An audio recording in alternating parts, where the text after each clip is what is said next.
Yeah, okay mandithi ikhaya likhaya lingena ngamali okanye mandithetha phansi kwesihloko esithi ikhaya lingena ngamali zama ukuthi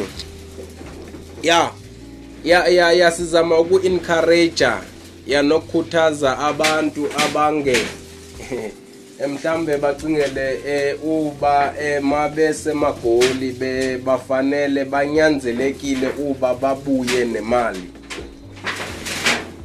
Sithi kubo ikhaya alingenwa ngamali. Sithetha phansi kwesihloko okanye sithetha phansi kwesihloko sithi ikhaya alingenwa ngamali. Sizama ukuthi sometimes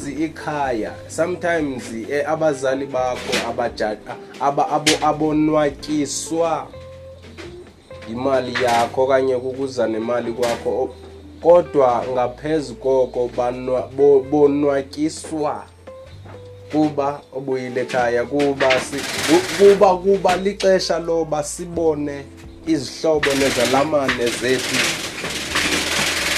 ekudala nesekulixesha sihlukene okanye sazigqibela kudala ukuzibona. So makuthiwa ikhaya lingenwa ngamali, etsho ukuthi nabani na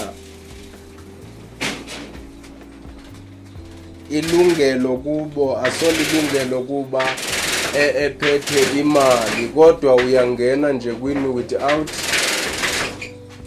imali. So sithi ekhaya kusekhaya. Ungabalekeli ikhaya lakho ngenxa yoba uthi awunamali, ungabalekeli ikhaya lakho ngenxa yoba uthi awunamali. Ikhaya likhaya, ikhaya alingenwa ngamali. December time